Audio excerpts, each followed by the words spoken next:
Students, ये जो आपकी बुक का जो कार्टून है, ये वही कार्टून है जो मैंने आपको बताया था कि आज़ादी के बाद जो 565 रियासतों को जो भारत में विलय करने का जो काम सरदार वल्लभ भाई पटेल ने अपने सर पे लिया था, इसीलिए इन्हें इंडियन हिस्ट्री में आयरन मैन का खिताब दिया गया है। इसीलिए इनका गुजरात के अहमदाबाद में जो 24 मीटर्स का जो स्टैचू है वो इसीलिए है। इसी आपने देखा होगा ठीक तरीके से कि वो ठीक इसी तरह से बनाया गया है। ये हाथ नीचे होंगे लेकिन कदम हमेशा आगे की तरफ बढ़ते हुए, वो इसीलिए क्योंकि 565 रियासतों को भारत में मिलाना कोई छोटा काम नहीं था। उन्होंने ये काम का ज़िम्मा अपने सर पे लिया था पूरी तरह से।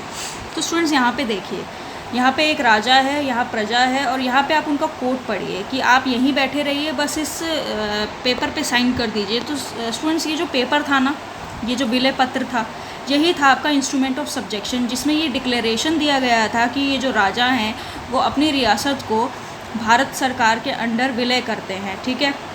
और बदले में इन राजाओं को एक लालच कह लीजिए या फिर एक प्रॉमिस कह लीजिए किया गया था कि उन्हें हर महीने एक निर्धारित तौर पर एक पेंशन के रूप में निर्धारित राशि देते रहेंगी इंडियन गवर्नमेंट, ठीक है।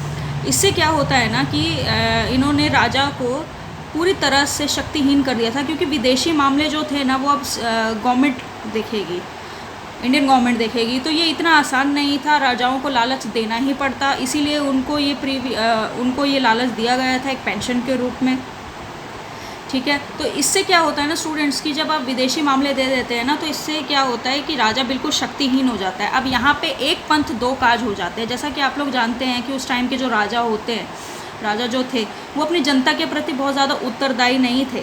तो इसीलिए ये जो विदेशी मामले जब इंडियन गवर्नमेंट के पास चले जाएंगे तो ऑटोमेटिकली जो ये गरीब तबका जो होगा, ये जो प्रजा जो होगी, वो राजा के क्रूर प्रथाओं से और इनकी अनैतिक नीतियों से बच जाना था उन्होंने। तो यहाँ पे एक पंथ दो काज होने थे, यहाँ गरीबों को भी छुटकारा मिलना था अपने क्रूर राजा से, और इंडियन गवर्नमेंट का भी काम हो जाना था, ठीक है। तो आपको आगे जाके पता चलेगा जब आप आगे पॉलिटिकल साइंस को पढ़ेंगे कि इंदिरा गांधी ने अमेंडमेंट 26 के द्वारा इस प्रीवी पर्स को, जिसको हम अभी पेंशन के नाम से जानते हैं, ये ख़त्म कर दी थी, ठीक है स्टूडेंट्स। तो ये अभी आगे की बात है, आप इतना पढ़िए। जब आप इसको डिस्क्राइब करेंगे तो आप ये दोनों चीज़ें देखेंगे, ये सारी चीज़ें लिखेंगे कि कैसे विदेशी मामले इनसे लिए, राजाओं से लिए गए, कैसे वल्लभ भाई पटेल ने अपना कॉन्ट्रीब्यूशन दिया, इससे कैसे गरीबों को फ़ायदा हो रहा था, प्रजा को फ़ायदा हो रहा था। आपने सब कुछ लिखना है। ये जो रजवाड़े जो थे, ये 565 कैसे उनको विलय किया गया, ये सब कुछ आपको लिखना है, ठीक है। Okay, thank you students.